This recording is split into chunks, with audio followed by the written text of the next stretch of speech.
이제 합병을 하는 경우에 이 피합병회사와 합병회사가 있을 텐데 피합병회사가 근로조건이 더 좋아요.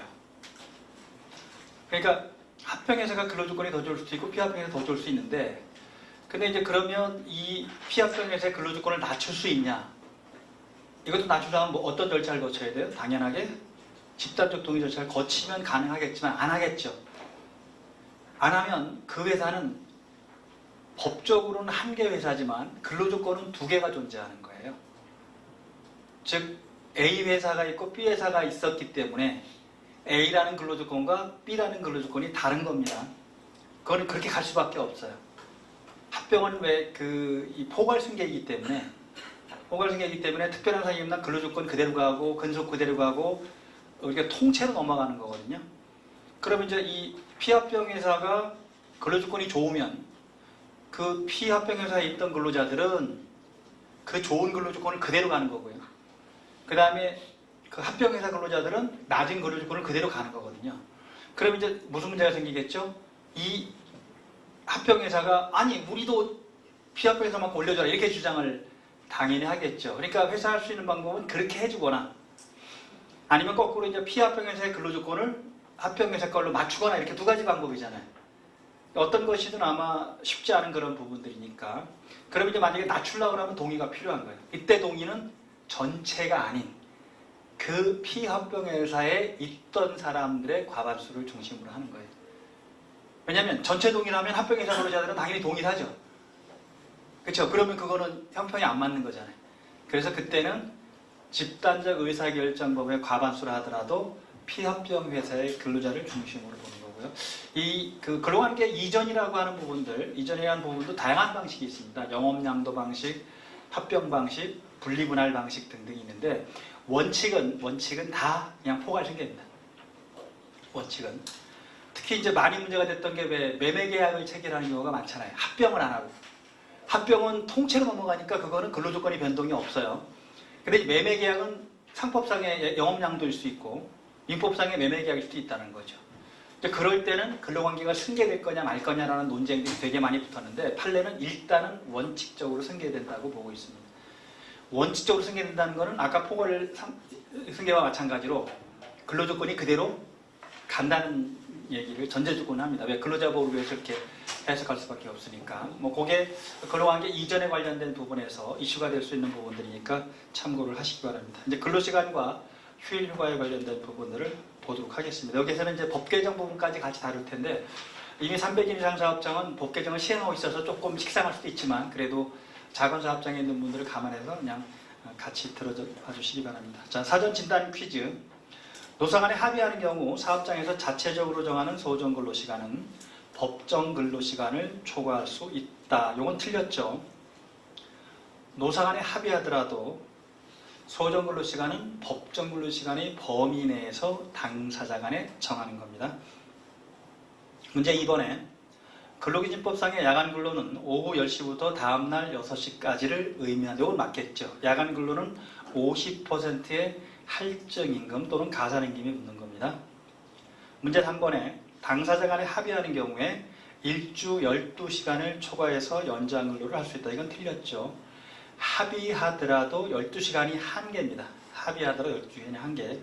근데 지금까지 문제는 뭐였었냐면 토요일날, 일요일날을 휴일로 정해놓으면 휴일은 연장 근로라고 보지 않아서 결국 주 40시간 더하기 12시간 연장 근로 더하기 16시간 해서 68시간까지 가능했던 그런 것을 아예 이제 일주일은 7일로 본다는 규정을 두고 있어서 일주일에 52시간까지만 가능한 그런 겁니다. 이게 옛날에 왜 노동계하고 노동부하고 한판 붙을 때 일주일이 5일이냐 7일이냐 라는 논쟁이 붙었죠.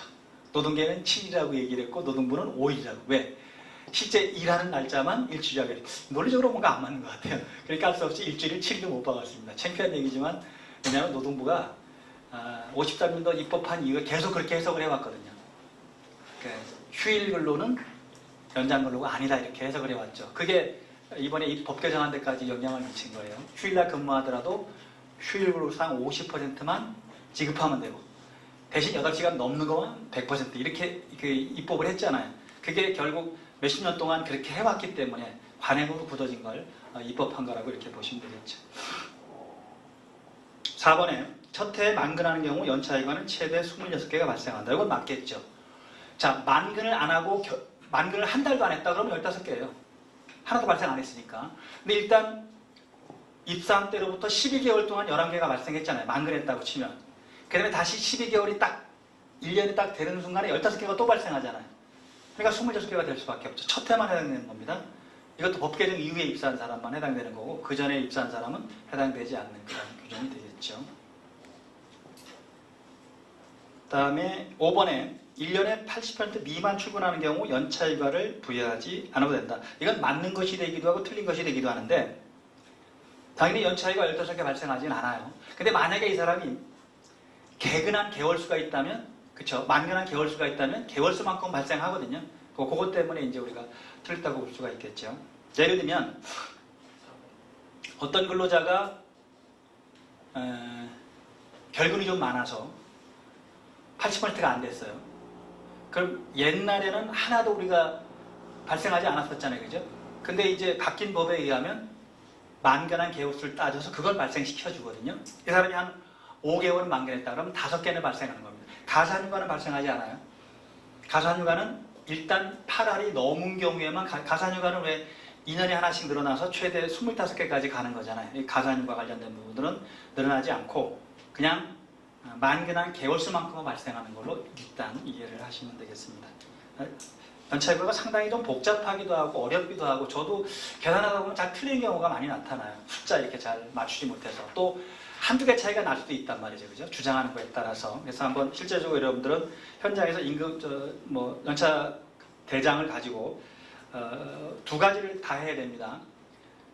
입사일 기준에서 계산해보고 여러분이 혹시 기산일을 정해서 한다면 기산일 계산해보고 그럴 때 이 사람이 그만둘 때는 두 가지를 비교해서 기산일로 한 게 입사일보다 불리하면 추가로 더 줄 수도 있어요. 더 줘야 되기도 하죠. 왜? 기준점은 입사일 기준이기 때문에 그래요. 입사일 기준보다 불리하면 무효이기 때문에 그런 해석을 합니다. 자, 이제 근로시간의 구분은 개념 정리를 한번 하도록 하는데, 자, 근로시간이 뭐냐? 결국 근로시간은 돈을 계산해주는, 임금을 계산해주는 시간이 되는 거거든요. 자, 실근로시간은 당연히 근로시간인데 문제는 이제 대기시간이에요. 그래서 지금 현재까지 작업을 위해서 대기하는 시간은 근로시간으로 봐서 그럼 결국 실근로시간 더하기 작업을 위한 대기시간은 근로시간이라고 하고 임금을 계산해 주라는 거죠. 그럼 대기시간과 비슷하지만 휴게시간은 근로시간이 아니라고 봅니다. 휴게시간. 그러면 대기시간과 휴게시간의 차이는 뭐냐면 근로자가 자유롭게 이용할 수 있었느냐 아니면 구속을 받았냐 이 차이예요. 자유롭게 이용했으면 휴게시간, 자유롭게 이용 못했으면 대기시간. 그러면 대기시간은 임금이 계산되는 시간이고 휴게시간은 임금이 계산되지 않는 시간이고 그런 거예요. 그래서 실제적으로 근로를 실근로를 하지 않았어도 노동력을 사용자의 처분 아래 둔 시간 포함 이게 대기시간에 관련된 부분들인데 이제 뒤에서 사례는 조금 해석이 다양할 수 있습니다. 법정 근로시간은 법에서 정한 근로시간이라는 의미에서 1일 8시간, 일주 40시간이 법정 근로시간입니다. 소정 근로시간은 법정 근로시간의 범위 내에서 당사자 간에 약속한 시간, 이게 소정 근로시간이고 연장 근로시간은 법정 근로시간을 넘는 게 연장 근로인데 50% 가산을 하게 되는 겁니다.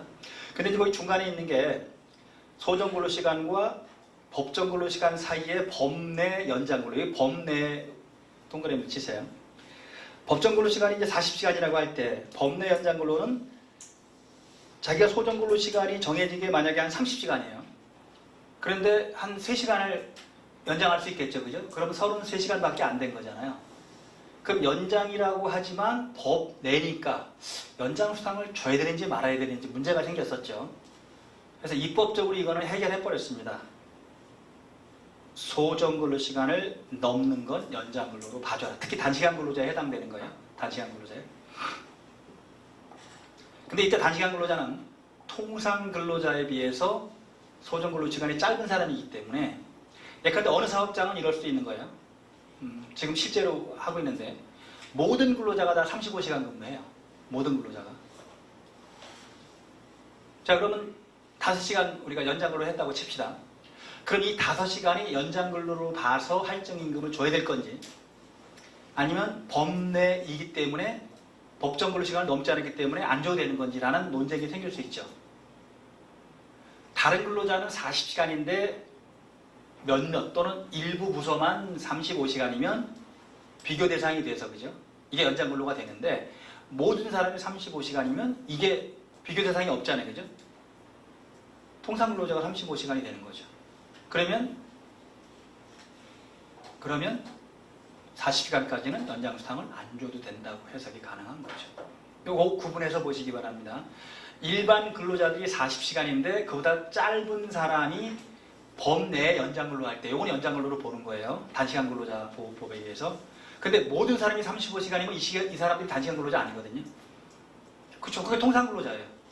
그러니까 굳이 이거는 법정 근로 시간까지는 연장 근로가 아닌 걸로 해석을 할 수가 있습니다.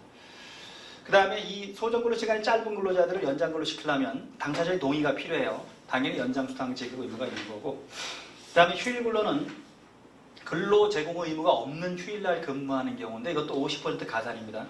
휴일과 휴가의 차이점을 한 가지로 비교하면 휴일은 애초에부터 근로 의무가 없는 날이고 휴가는 근로 의무는 있었지만 근로자의 시청에 의해서 면제되는 날입니다. 또 하나 차이가 뭐죠? 휴일 근로는 50% 가산해야 되지만 휴가 안 쓰고 계속 근무했다고 치더라도 50% 가산하진 않죠. 그 두 가지 차이점이 있습니다. 그래서 휴일에 8시간 근무하는 경우는 50% 휴일 근로 수당만 가산, 이제 8시간을 넘는 부분만 연장과 휴일 근로 중복해서 100%를 지급하는 가산하는 겁니다. 야간 근로는 밤 10시부터 다음날 6시까지가 야간 근로인데 이것도 50% 가산, 즉 연장, 야간, 휴일은 각각 50%를 별도로 계산해서 합산하는 거예요. 그러니까 우리가 보통 왜 50%, 100%, 150%, 250%막 얘기를 하잖아요. 그거하고 정확하지 않습니다. 그냥 각각 따로따로 계산해서 합산한다. 다만 휴일날 근무할 때, 그죠? 그때는 40시간이 넘었다 치더라도 연장근로 법에 그렇게 되어 있으니까 보지 않고 8시간 넘는 부분만 연장근로 수당으로 본다라는 게 좀 차이점이 있습니다. 자, 휴게 시간은 사용자의 지배를 떠나 자유롭게 이용할 수 있는 시간인데 근무시간 도중에 무효하는 거고 대기 시간과 비교해서 대기 시간은 자유가 보장되지 않는 거고 휴게 시간은 자유가 보장되는 시간. 이 휴게 시간은 임금을 계산하지 않는 시간. 이렇게 이해하시죠. 자, 그다음에 판례가 보는 근데 근로시간이라는 것은 그 판결 내용 중에 위에 있는 건데 이게 이제 아주 가장 많이 쓰는 그런 그 표현입니다. 근로시간이란 근로자가 사용자의 지휘감독, 그래서 지휘감독이라는 말이 또 중요하게 나온 겁니다. 지휘감독을 받으면서 근로계약에 따른 근로를 제공하는 시간을 말하고 휴게시간이란 근로시간 도중에 사용자의 지휘감독으로부터 해방되어 근로자가 자유로이 이용할 수 있는 시간. 그러니까 결국 근로시간은 돈을 계산하는 거고 휴게시간은 돈을 계산하지 않는다는 의미로 보면 되겠고, 따라서 근로자가 작업시간 도중에 실제로 작업에 종사하지 않은 대기시간이나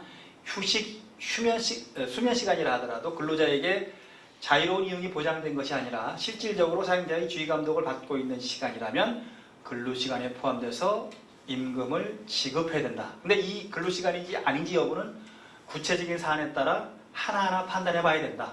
그럼 회사마다 다른 그런 틀이기 때문에 이렇게 우리가 판례가 해석해주고 있습니다. 자, 그래서 이제 실제 사례를 보면 야간 경비원이 대기시간은 근로시간으로 본 판결인데 이게 이런 거예요. 보통 왜 야간 아파트 같은 거 예를 들면 한 1시서부터 한 5시까지는 사람이 거의 안 오니까 어떻게 규정을 정해놨냐면 자, 이 시간은 잠자는 시간이다. 그리고 마음대로 가서 쉬어라. 이렇게 하고 이제 정해놓은 거죠. 그 다음에 근로시간 아니다라고 정해놨는데 문제는 그렇게 정해놨으면 실제 쉴 수 있는 공간이 있어야 되고 잠잘 수 있는 공간이 있거나 집에 가도 그만이고 막 그래야 되는데 이게 이제 와서 감독을 하는 거예요. 입주자 대표가 했던 관리소장이 했던. 그 다음에 또 왜 요즘 아파트는 늦게까지 들어오니까 왜 뭐 문 두드려서 왜 잠 좀 자려고 그러면 뭐 택배 달라고 그러고 막 이런 거예요. 이제 예를 들면. 그러니까 실제로 못 잤다는 겁니다. 이제 경비원들이 주장한 그런 부분들은. 그 다음에 이 경비실에는 잠잘 자리가 없었어요. 그러니까 주로 뭐냐면 가수면이라고 하나요? 왜 의자에 그냥 이렇게 해서 왜 잠깐 눈 붙이는 거. 이거 가지고는 이건 휴게시간이라고 보지 않은 거예요. 그러니까 적어도 휴게시간을 보려면 적어도 잠자는 장소를 마련해 주거나 왜 집에 갔다 올 수 있거나 이런 게 다 자유롭게 돼야 되는데 그게 안 됐다는 거죠. 그러니까 판례 입장에서 보면 이거는 돈 줘라. 이런 뜻입니다. 쉽게 얘기해서. 그러니까 이런 사례가 나오면 대부분의 판례는 근로자한테 유리하게 판결해 줍니다. 또 그렇게 해주는 게 논리적으로 타당한 그런 부분도 있고, 그래서 형식적으로는 휴게 시간으로 되어 있는데 실제 휴게 시간을 쓰지 못했다면 근로 시간이다. 이게 이 판결의 핵심이다 이렇게 보시면 되겠죠. 대기 시간으로 본 겁니다. 그다음에 버스 기사의 운행 대기 시간은 이제 좀 논란이 생겼는데 이게 고등법원하고 대법원이 좀 입장이 좀 바뀌었어요. 자, 이런 얘기겠죠. 자, 노선버스라고 한번 가정을 해서 우리가 보통 왜 한 바퀴를 돌아오면 한 바퀴 돌아온다고 하나요? 왜 이렇게 노선을 한 바퀴 이렇게 딱 두고 들어오면 다음 그 배차 시간까지 한 30분 정도 여유가 있는 거예요, 그죠? 그러니까 이 30분을 그냥 자유롭게 쉬는 거라고 이제 생각을 해서 회사에서는 이 시간은 근로 시간이 아닌 걸로 이렇게 휴게 시간으로 인정을 해버린 거죠. 이제 그러니까 임금이 계산 안 해주니까 이제 운전기사들이 소송을 얘기한 겁니다. 근데 고등법원에서 뭐라고 얘기했냐면 아니 30분에 어디 가냐? 갈 데도 없다. 자유롭게 쓴다고 하지만 자유롭게 할 수 있는 게 아무것도 없다. 그러니까 이건 대기 시간이다. 따라서 임금을 줘라 이렇게 판단했어요. 근데 대법원이 이걸 또 구분했습니다. 야, 아니 그 30분 중에 한 15분 정도는 자유롭게 쓸 수도 있고 한 15분 정도는 그냥 배차 준비하고 뭐 출발 준비하고 등등 하라고 자유롭게 몰 수도 있으니까 그걸 구분해봐라 이런 거예요. 이해되시죠? 그러니까 고등법원이 뭐라고 본 거죠? 그냥 30분을 다 임금을 주라고 판정한 걸 대법원은 야 구체적으로 따져봐. 15분 15분일 수도 있고 10분 20분일 수도 있고 그죠? 아니면 전체가 다 그 휴게 시간일 수도 있으니까 따져봐서 구체적으로 판단해봐라 이런 거예요. 종합적으로 판단해봐라. 그럼 결국 고등법원은 대기시간 전체를 근로시간으로 본 거, 대법원은 그 중에 일부는 근로시간, 그 중에 일부는 휴게시간. 근데 그거는 구체적으로 따져봐라. 이렇게 판결한 거라고 이해를 하시면 될 것 같아요. 그래서 2번에 보면 버스 기사들이 버스 운행 사이 대기시간 중에는 사용자의 지휘감독을 미치지 않고 근로자의 자유로운 이익이 보장된 휴게시간도 포함되어 있으므로 대기시간 전부를 근로시간으로 볼 수는 없다. 고등법원 어떻게 했다는 거죠? 대기시간 전부를 근로시간으로 봐서 임금을 계산해 주라 했던 건데 요건 나눠봐라 구체적인 그런 부분에서 이렇게 해석을 했습니다. 그 다음에 요거는 많지는 않지만 이런 관행이 있을 때는 이제 임금 지급 의무가 있다는 건데 요거는 이제 아주 판결 내용이 아주 중요한 거라 같이 확인해 보면 자 연장 근로를 하려고 하면 승인을 받는 규정을 두고 있는 거예요. 연장 근로를 하더라도 승인 안 받으면 인정 안 해주는 그런 그 회사를 예를 들은 겁니다. 연장 근로에 관하여 사용자로서는 근로자가 근무 시간 중에 열심히 일하지 않고 연장 근로 수당을 발생시키는 것을 원하지 않고 또한 연장 근로의 경우 지급할 임금에 할증률이 적용되므로 연장 근로를 가급적 방지할 필요가 있기 때문에 연장 근로가 필요한 경우에도 사용자 측의 승인을 받도록 사용자의 지휘 감독하에 연장 근로를 이룩하는 것은 당연히 그건 필요성이 인정된다. 거기까지 인정한다는 거죠. 그죠? 근데 문제는 밑에가 이제 현실적으로는 지금 일이 많아서 연장 근로가 필요한 겁니다. 그럼에도 불구하고 사용자 측이 싫어하는 거예요. 연장 근로 신청을 하면 야, 꼭 해야 돼? 이러면서 이제 승인을 잘 안 해주거나 귀찮게 하는 거죠. 그렇게 싫어하기 때문에 사실상 연장 근로 신청을 포기하는 분위기에 있는 직장이라면 연장 근로에 대한 사용자의 승인을 얻지 않았다거나 연장 근로 신청을 하지 않았다고 하더라도 실제로 연장 근로한 시간에 대하여는 그에 상당한 임금을 지급해야 될 것이다. 이것도 논리적으로 맞겠죠. 그죠? 그런 사업장이 있을 수 있어요. 연장 근로 신청하면 뭐 쫑코 주는 거예요. 낮에는 판판히 놀다가 연장 근로 탈라고 그러지 막 이런 등등 하니까 아예 귀찮으니까 안 하는 거예요, 그냥. 그러니까 일은 많으니까 한 겁니다, 실제로. 그러니까 판례는 뭐라는 거죠? 실제로 일을 했으면 줘라. 물론 입증은 해야 되겠죠. 근데 요즘 입증할 게 워낙 많습니다. CCTV도 있고, 그 다음에 뭐 스마트폰도 있고, 스마트폰 위치 이외에 이런 것들 있잖아요.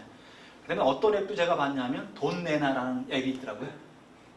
돈 내놔라 앱은 그 집과 회사를 왜 위치를 입력시키면 내가 회사에 있는 시간이 다 기록되는 거예요. 그러니까 회사에서 놀았더라도 그냥 그걸 다 임금 계산해서 달라고 하는. 그러니까 이제 참 그 노사의 신뢰관계가 이제 기계에 의존할 수밖에 없는 그런 되고 심지어는 요즘에는 스마트폰을 이용해서 위치 추적이 되기 때문에 그 당사자는 합의해서 출장이 됐던 뭐가 됐던 왜 그 위치 추적에 관련된 동의를 얻고 그걸 가지고 임금을 계산해주는 회사도 있다라고 하더라고요. 합의해서. 그러니까 아무튼 자꾸 세상은 각박해지는 그런 부분들인데 이런 것도 실제로 연장 근로한 건 당연히 줘야 되겠죠, 그죠? 그래서 그런 분위기가 있는 사업장이라면 물론 당사자 간에 왜 사전에 승인을 받아서 연장 근로하는 건 당연하겠죠. 그거는 뭐 인정할 수 있다. 그런데 분위기 자체가 이상한 분위기가 있을 수 있다면 연장근로 신청을 안 하는 거 아니냐. 그러면 안 했다 하더라도 실제로 했다면 연장수당을 주라는 그런 얘기입니다. 그 다음에 근로시간과 휴일을 적용 제외하는 부분들인데 이거는 업종에 따라서 또는 직종에 따라서 조금 구분하는 건데 1차 산업을 일단 뭐 날씨 영향을 많이 받으니까 근로시간과 휴일 적용하지 않습니다. 그 다음에 감시 단속적 근로자로서 노동부장관의 승인을 받은 자인데 경비원, 보일러공, 청원결창 등등이에요. 즉 육체적인 피로가 심하지 않는 육체노동을 하는 게 아니고 왜 감시, 단속적인 업무를 주로 하는 부분들인데 근로자 승인을 받으면 사람이 바뀌어도 효력은 유지하는 그런 뜻이죠. 경비원들은 주로 앉아서 있는 거고 그 다음에 이제 보일러공 같은 경우는 왜 대기하고 있다가 이렇게 일이 터지면 하는 부분들이니까 실제 근로시간이 총 근로시간의 반이 안 되는 그런 사람들이 단속적 근로라고 보는 거죠. 그 다음에 관리감독 업무 또는 기밀 업무 취급 이거는 해석이 되게 분분할 수 있는데 관리감독 업무가 어디까지일 거냐라는 거, 그 다음에 기밀 업무 어디까지라는데 보통 부서장, 팀장, 지점장, 비서, 기타 그 직무가 경영자의 활동과 밀체 불가분의 관계에 있으며 출퇴근 등의 엄격한 제한을 받지 않는 자를 얘기하는데 출퇴근 엄격한 통제를 받으면 또 해당이 안 될 수도 있겠죠. 그러나 어떻든 보통 일반 사업장에서는 왜 부서장 이런 사람들은 근로시간 휴일 적용하지 않는 거죠. 팀장 뭐 이렇게. 그 다음에 일부 회사는 직급으로 딱 나눠서 과장급 이상은 관리감독자다 이렇게 해서 아예 연장수당 안 주는 그런 경우도 있겠죠. 근데 어떤 법 원칙은 왜 이걸 입법을 했냐면 적어도 내가 그 부서에서는 대빵이라는 말이 맞는지 모르겠지만 다른 사람이 나한테 간섭을 안 하는 부서를 이렇게 보면 주로 팀장이나 부서장이 그렇게 하는 거죠. 그죠? 그러니까 이 사람은 굳이 근로시간 보호를 하지 않더라도 자체적으로 얼마든지 자기가 쉴 수도 있고 자기 마음대로 할 수 있다는 거죠. 그런 거를 예상한 그런 뜻입니다. 근데 이것도 한번 좀 고민을 해봐야 되는 그런 틀이고 근로시간과 휴일을 적용하지 않으니까 휴일날 일을 시킬 수도 있고 연장하더라도 연장수당을 안 줘도 되고 그런 내용들입니다. 그 다음에 연장근로에 대한 법 규정 당사자 간에 합의하면 일주일에 12시간을 한도로 근로시간을 연장할 수 있다. 그 다음에 당사자 간 합의하면 여기 합의라는 게 두 가지 해석이 다 가능한 거죠. 원칙적으로는 개별 근로자와 합의가 원칙이고요. 집단적으로 합의하는 것도 개별 근로자의 자율권을 침해하지 않는 한 인정된다고 합니다. 그러니까 노조와 합의한다든지 뭐 이렇게 집단적으로 하는 거죠. 일주일에 12시간까지 연장근로 가능하다라는 게 입법적인 취지고 그 다음에 탄력적 근로자나 기타 이런 부분이 있을 때도 12시간 한도 내에서 연장할 수 있는 거죠. 그 다음에 특별한 사정이 있다면 노동부 장관의 인가, 근로자의 동의를 받아서 연장할 수 있고 그 다음에 이 연장이 부적당하다면 배휴 이런 걸 줄 수 있고 요거는 벌칙이 2년 또는 2천만 원의 벌금이고 사망 단서 이런 사항 이런 부분은 뭐 2년 이상 500만 원 이런 식으로 되어 있습니다. 이게 12시간을 기억하시면 되고 이제 이게 가장 중요한 근로시간 단축의 그런 틀이 되겠죠. 자, 이제 법 개정 전체를 한번 간단하게 이미 다 여러분들 알고 있는 거지만 확인하는 걸로 하고 아직 시행하고 있지 않는 사업장은 이제 좀 깊이 있게 이렇게 하나하나 보시기 바랍니다. 자세하게 설명은 드리지 않을 텐데 이미 많이 논란이 됐던 부분이라서 연장 휴일 근로 포함 일주 최대 52시간. 그러니까 이게 이제 옛날에는 법 위반이 아니었던 게 이제 법 위반이 되는 문제가 생기고 특히 왜 그 대체 휴일 같은 거 줄 때도 이제 법 위반 문제가 생깁니다. 그런데 일요일이 바쁘기 때문에 일요일날 일을 하고 다음 주 화요일날 쉬었다라고 할 경우 요 일요일까지 이미 52시간이 넘을 수가 있거든요.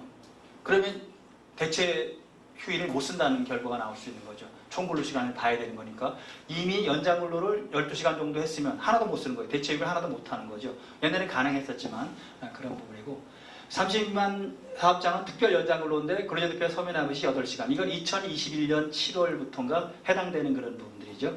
확대될 때 30만 사업장은 그러니까 1년 반 정도 이 8시간 연장, 이게 60시간까지 가능한 거예요. 18세 미만 근로자 최대 근로시간은 40시간까지고요. 그 다음에 휴일근로 할증률을 명시할 때 8시간 이내는 50%, 8시간 초과는 100%, 5개 업종으로 특례업종 축소, 그 다음에 특례 도입사업장은 11시간 연속 휴식시간을 보장하는데 노선버스 운수업은 이 특례업종에서 제외시켜버렸죠. 운수업인데도. 그러니까 이제 버스 기사들이 뭐 몇천 명이 더 필요하다. 그 다음에 실제 총수령액이 줄어들어 버리죠. 그 연장 근로가 많이 줄어들으니까 그걸 보존해달라는 게 노동조합, 버스 노동조합의 이제 입장이고요. 관공서 공휴일을 유급휴일로 의무 규정인데 이거는 단계별로 시행인데 2020년부터 단계적으로 시행하는 거고 그 다음에 뭐 부대 의견이 등등이 있다. 그래서 국민의 휴식이 있는 삶, 일생활의 균형을 실현하겠다 이렇게 취지를 했습니다. 그래서 연장 휴일 근로 포함 일주 최대 50일까지 근로 가능한데 기존에는 별도 규정이 없었고 연장 근로 시간에는 휴일 근로 시간 포함되지 않는다고 해석을 해왔었습니다. 근데 이제 개정법에서 일주란 휴일을 포함한 7일을 말한다라고 아예 명시를 해버렸죠. 그러니까 이제 휴일 근로까지 다 포함해서 일주일에 12시간을 연장 근로할 수 없다라는 쪽으로 됐고요. 그래서 일주 최대 근로 가능 시간은 휴일 연장을 포함해서 최대 52시간, 일주는 7일이고 그래서 종전에 토요일날 일요일날 휴일을 정하는 경우 이거는 40시간 더하기 12시간 연장 더하기 휴일날 16시간까지 하면 최대 68시간. 만약에 휴일을 하루만, 그러니까 토요일은 휴무일로 정해놓은 거죠. 40시간 더하기 12시간이 연장 근로까지 기본 40시간 법정 근로 시간, 연장 근로 12시간 더하기 8시간 하루죠. 그래서 60시간. 요게 이제 전체적으로 40시간 더하기 12시간이니까 52시간까지만 가능한 거고 상시 근로자 수에 따라 단계별로 하는데 2018년 7월 1일에 이미 300인 이상 사업장이 적용됐고 내년 1월 1일부터 50인에서 299인까지 그 다음에 2021년 7월 1일부터 5명에서 49인까지 확대되는 걸로 이렇게 되어 있습니다. 그 다음에 30인만 특별 연장 근로는 합의하는 경우입니다. 상시 근로자가 30인 미만이고 합의하면 8시간 범위 내에서 가능한데 이게 2021년 7월부터 확대되는 거니까 50인 미만 사업장이 그래서 이거 1년 반 동안 한시적으로 인정하는 거죠.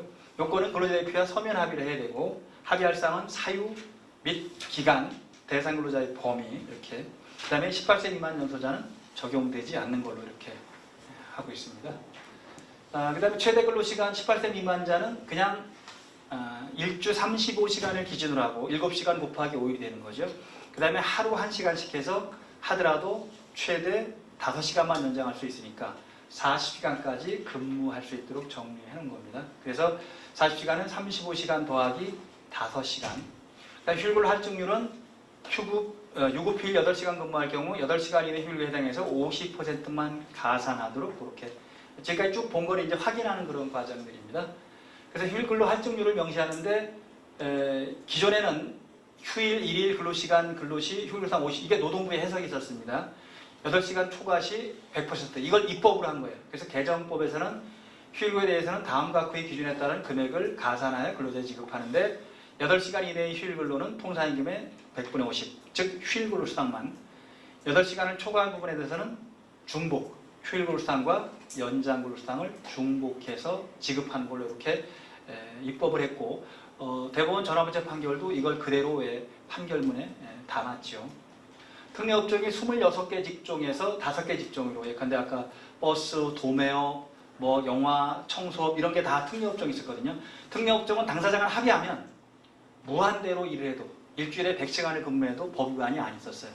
이게 장시간 근로의 이제 그 원흉이라고 생각을 해서 특례업종을 거의 대부분 없애버리고 운수업과 그 다음에 보건업, 병원 뭐 이런 것만 특례업종으로 그냥 두고 있습니다. 그냥 두고 있는 부분이고 그래서 근로자 대표 서면 합의에 12시간 초과 연장 근로 및 휴게시간 변경 가능한 업종이 육상운송 및 파이프라인 운송, 노선 여객 자동차는 제외했습니다.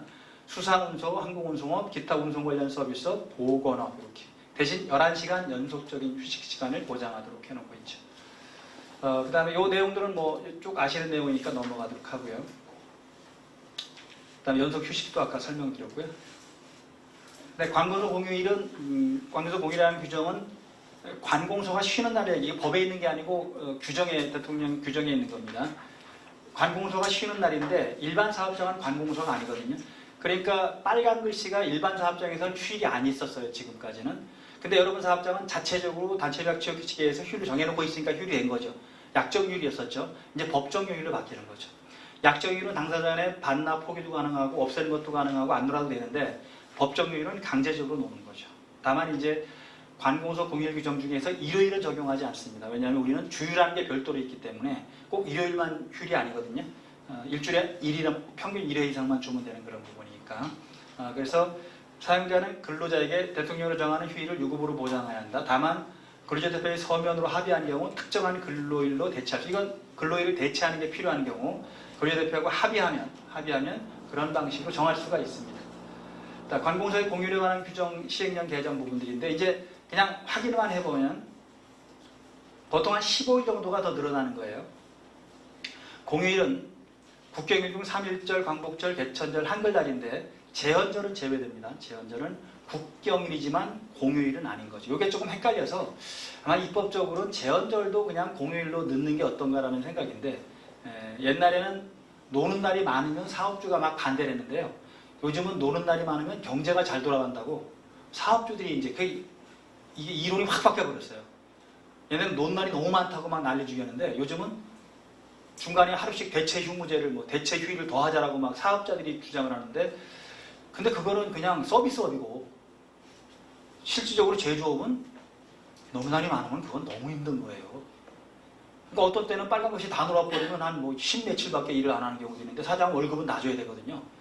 근데 서비스업은 손님이 늘어나니까 좋을지 모르겠지만 제조업은 그렇지는 않거든요. 그러니까 그런 부분에서 근데 이상하게 논리를 보면 옛날에는 많이 놀면 안 된다. 최근엔 많이 놀면 좋다. 이런 식으로 이제 논리가 바뀌어버린 그런 틀인데 모르겠어요. 똑같은 상공회에서 발표하는데 옛날에 발표한 거 보면 노는 날은 적으면 좋다 이렇게 했고 최근엔 노는 날이 많으면 좋다 이런 식으로 이제 논리를 전개한 것 같아요.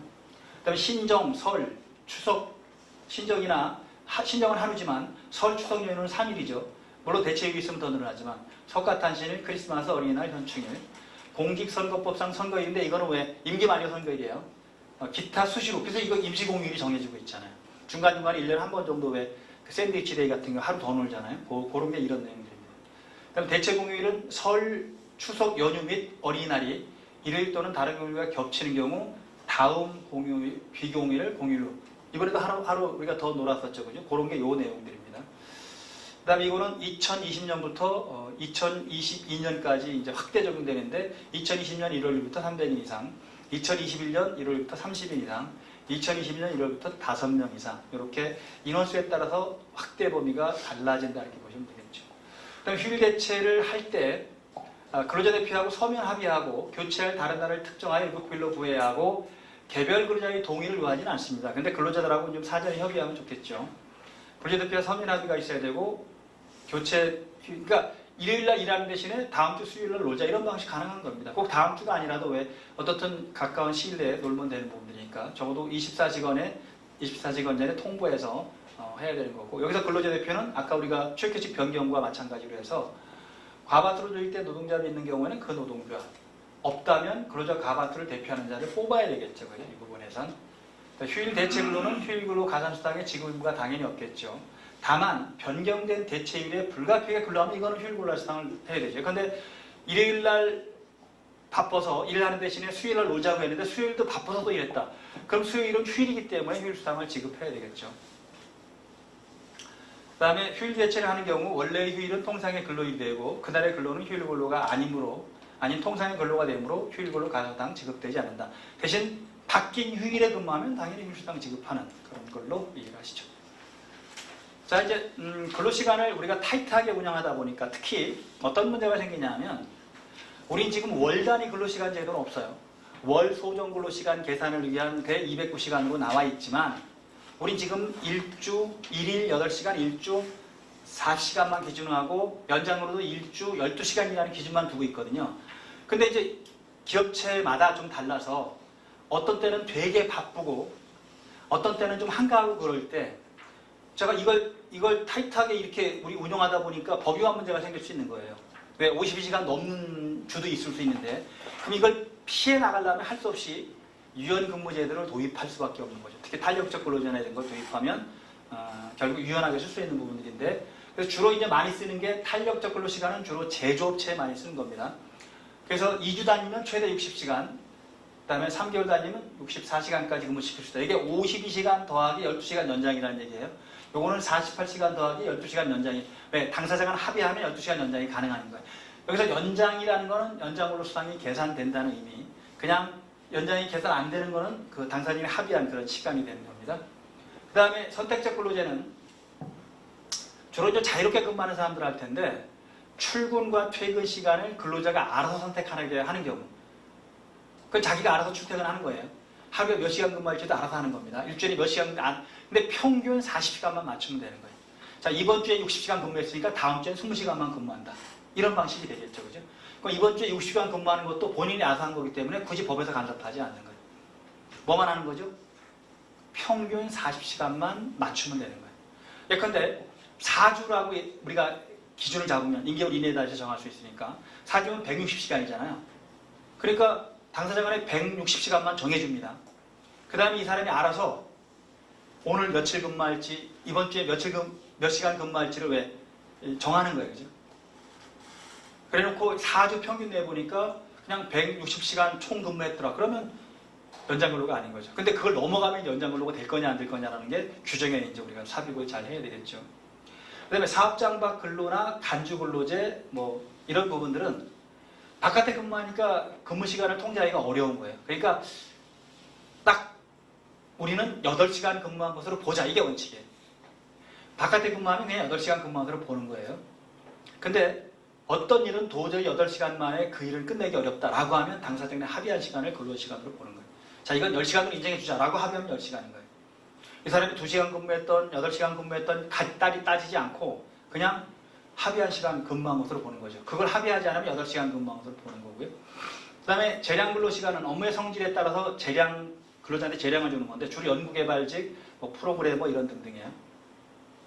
이거는 근로시간 같은 거 통제 안 하는 겁니다. 네가 알아서 하는데 우리 그냥 연봉만 줄게 이렇게 하는 거예요. 본인이 알아서 하는 겁니다. 나오든지 말든지 네가 알아서 이렇게. 연구개발직도 그렇잖아요. 굳이 출퇴근은 뭐 이렇게 타이트하게 줄 필요가 없고 늦게까지 근무하더라도 굳이 연장수당 줄 필요 없는 그런 부분에서 이게 이제 법에서 정해놓은 유연근무제 이렇게 IMF 이후에 법 개정할 때 이제 우리가 들어왔던 그런 틀들이고요.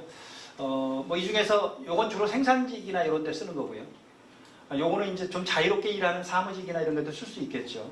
요거는 주로 외근직, 영업사원 뭐 이런 등등에 해당되겠고, 요건 연구개발직이나 뭐 이런 프로그래머 이런 데가 해당되겠죠. 그죠? 어떤 거를 쓸 거냐는 여러분들이 이제 잘 판단해서 쓰는데, 4개가 다 노사 간에 합의를 해야 됩니다.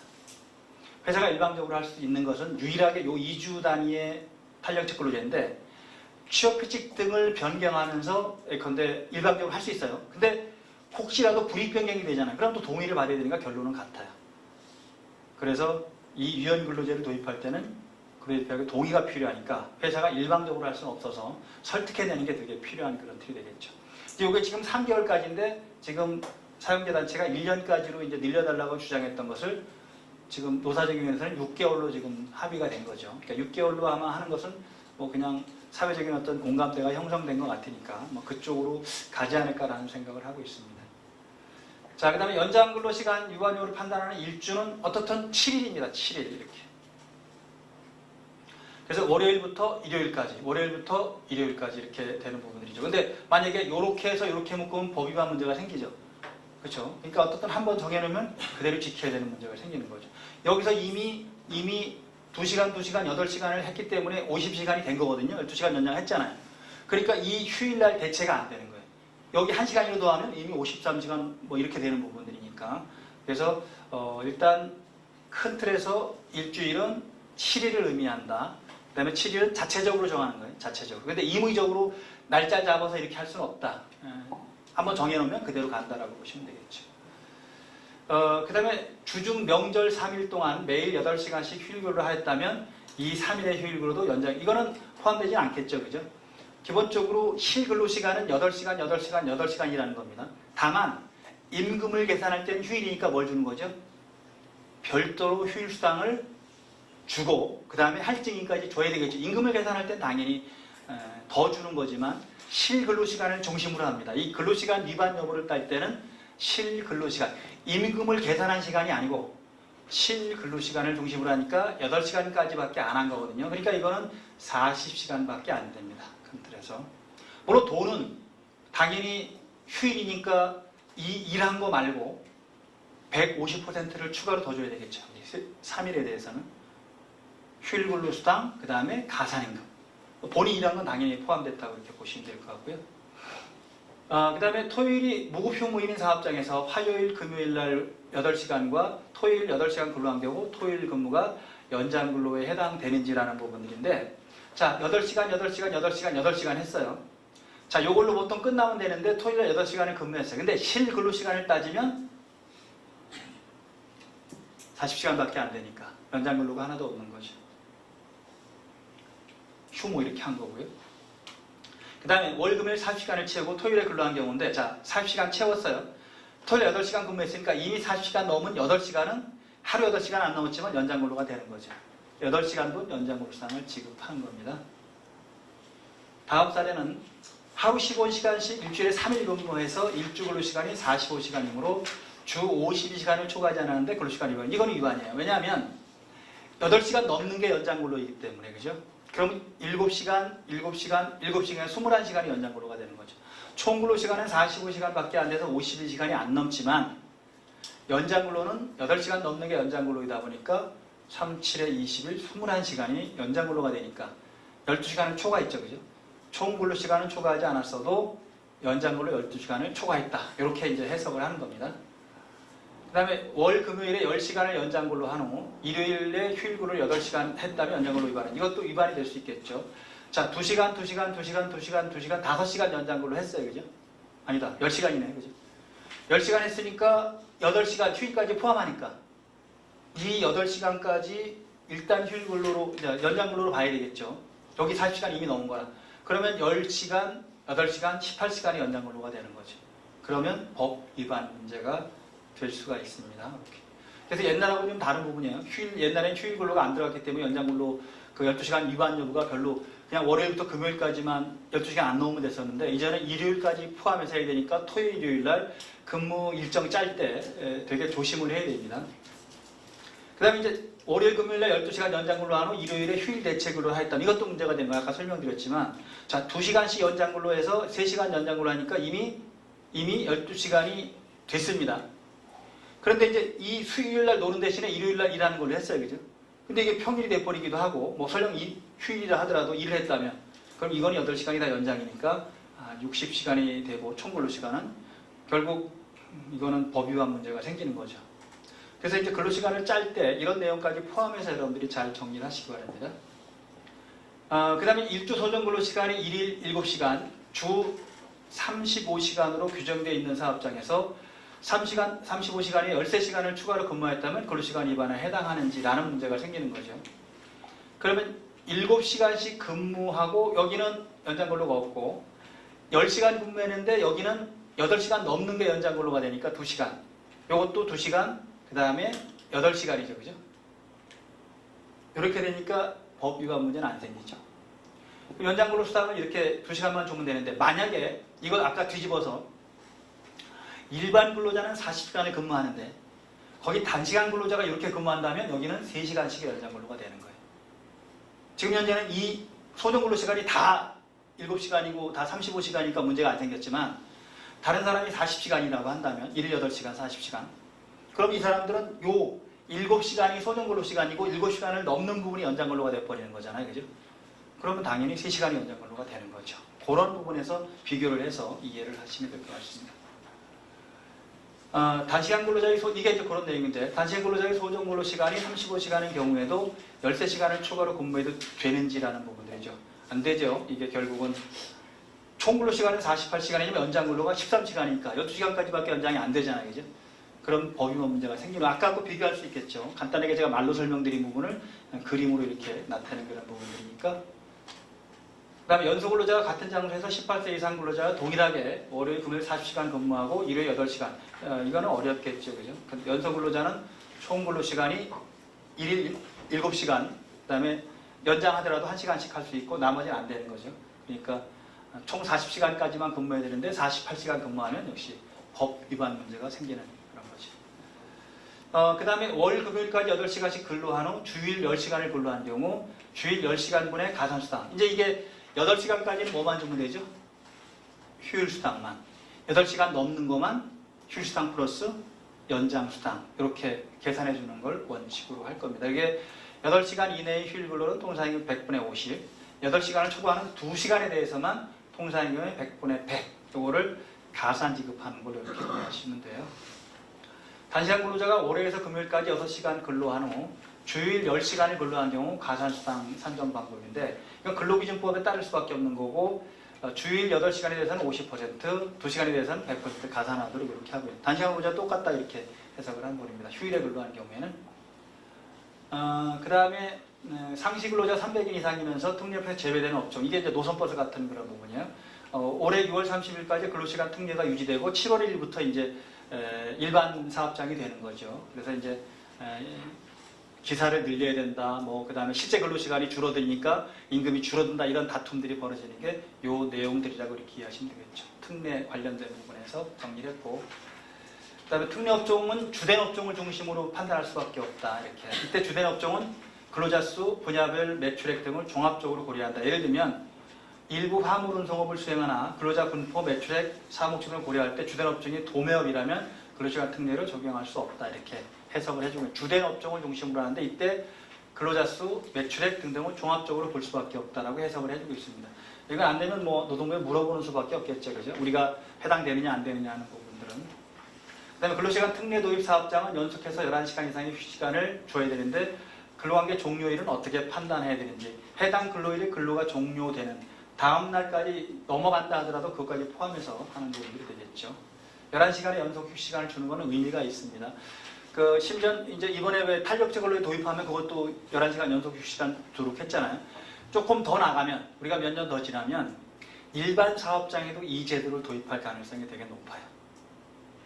일반 사업장에도. 왜? 너무 늦게까지 근무시키고 다음날 또 9시에 출근하라면 왜 잠잘 시간이 없게 되는 거잖아요. 이게 휴식 시간이라는 그런 부분에서 되게 중요한 거라서 외국은 이렇게 두고 있는 나라가 꽤 많습니다. 그러니까 실제로 하루 근무가 끝나고 집에 돌아가면 적어도 집에 가서 12시간은 쉬게 해라. 이게 기본적인 틀인 거예요. 그러니까 만약에 오늘 내가 밤 12시에 퇴근했으면 다음날 12시까지는 출근하게 하면 안 되는 거죠. 우리 지금 11시간이지만 외국은 12시간 텀을 두게 하는 게 되게 많거든요. 근데 이제 지금 현재 요 특례 업종에 도입됐고, 그 다음에 앞으로 탄력제 근로제가 도입되면, 탄력제 근로제 도입되면 11시간 텀을 두게 돼 있잖아요.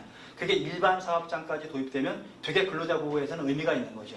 늦게 퇴근하면 다음날 늦게 나와도 되는. 우리 지금 늦게 퇴근하더라도 보통 왜 이렇게 지각해서 막 하잖아요. 그런 부분들을 이제 막는 제도가 요 제도라고 보시면 될 것 같습니다. 그 다음에 하나의 사업, 법인의 본사와 공장이 분리되어 있다. 어떻게 할 거냐. 이게 300인 미만 따지고 왜 50인 이상 이거 따질 때 이런 내용들이죠. 이때는 하나의 법인은 원칙적으로 하나의 사업장으로 봅니다. 공장이 여러 군데 있고 하더라도 그냥 하나를 보는 거죠. 근데 만약에 분리하려면, 그러면 300인이 안 되게 만들려면 분리해야 되잖아요. 그럼 어떻게 할 거냐? 노무관리를 별도로 한다거나 업종이 다르거나 이런 등등을 갖고 보는 건데, 제가 지난번에 한번 어디 교구에 이제 신부님들을 교육하러 가는데, 교구에 제가 자문노무사랑 이제 이 문제가 이제 교구는 하나의 사업이거든요. 근데 서울 교구, 의정부 교구 이런 식으로 왜 이제 뭐 수원 교구 이렇게 돼 있잖아요. 그럼 교구가 하나니까 거기에 각 본당들이라고 하는 왜 성당들에 한두 명씩 근무하더라도 300명이 넘는 거예요. 그럼 당연히 근로시간 단축이 적용되잖아요. 그러니까 이제 신부님이 뭐라고 물어보냐면, 아니 그러지 말고 우리 성당 본당들이 다 따로따로 돼 있으니 따로따로 따지면 5명도 안 돼서 우리가 노동법이 적용 안 되는데 그렇게 얘기해서 실제로 그렇게 하는 사업주들이 되게 많다. 주변에 보니까 한 400명 되는데 200명 왜 뭐라 그러죠? 법인 분리를 해서 빠져나가려고 하더라. 근데 그분들은 그러니까 개인 사업을 하거나 왜 일반 사업은 그냥 돈 벌려고 하는 거니까 그렇게 한다고 하더라도 성당은 돈 벌라는 목적은 아니잖아요. 굳이 신부님들이 그렇게 잔머리 굴릴 필요가 뭐가 있습니까? 이렇게 얘기했더니, 아니 잔머리 굴리자는 게 아니고 잠깐 좀 법을 좀 빠져나가는 방법을 남들은 쓰는데 왜 우린 못 쓰냐 이렇게 하길래 안 하시는 게 좋습니다라고 이제 말씀드렸더니 교구장님이 그건 노무사님 말씀이 맞다 하고 그냥 우리가 이게 돈 벌자고 하는 것도 아닌데 그거 가지고 이렇게 따지면 되겠냐고 했던 게 있어요. 근데 어떻든 하나의 법인은 하나로 그냥 이렇게 인식을 하시고, 만약에 분리하려고 하면 뭐가 달라야 돼요? 산업 분류가 다르다거나 서로 다른 단체 벽화는 취약규칙을 적용하거나 노무관리 회계 등의 독립적인 운영 이런 걸 종합적으로 봐서 분리할 수는 있다라고 보면 되겠죠.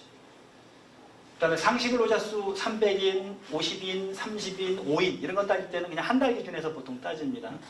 한 달 그러니까 연 인원수를 다 계산한 다음에 그걸 가동일수로 나누면 평균 나오는 거죠. 그죠?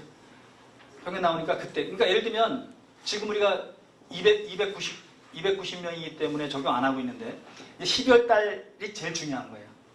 근데 여러분들이 만약에 50명 안팎 왔다 갔다 한다고 하면 12월 달에 절대 50명이 넘으면 안 돼요. 그럼 12월 달에 50명 넘으면 내년 1월부터 적용해요. 근데 이제 어떻게 하다 보니까 또 만약에 3월달 되니까 50명이 넘었어요. 그럼 4월부터 적용하는 거예요. 근데 5월달에 가서 다시 잠깐 그 40명으로 줄었어요. 그래도 그냥 한번 고한 건 고한 거예요. 이건 어쩔 수가 없어요. 인원에 따라서 확대 적용되는 노동법은 빠꾸가 안 된다. 아주 극단적으로 따지면 300인 이상이라 지금 52시간 관련법이 적용했어요. 근데 어떻게 하다 보니까 100명으로 줄어들어 버렸어요.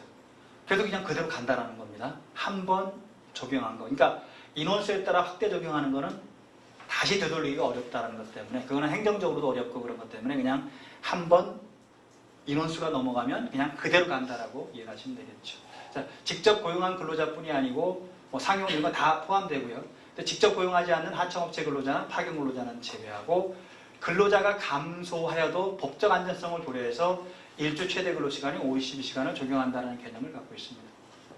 일단 파견법에 의한 파견 근로자는 누구하고 근로계약을 맺었죠? 근로계약을? 파견사업주잖아요. 그죠? 그러면 파견 회사의 인원을 가지고 적용할 건지 아니면 사용기업의 인원을 갖고 적용이 다르죠.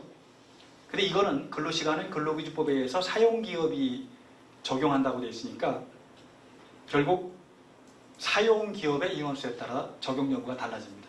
그러니까 같은 파견 회사에 있다 치더라도 파견기업에 있다 치더라도 사용기업이 300이 넘으면 그 파견 근로자는 52시간제가 적용되고, 같은 파견 회사에 있는데 300인이 안 되는 사업장이 있으면 적용되지 않는 거죠.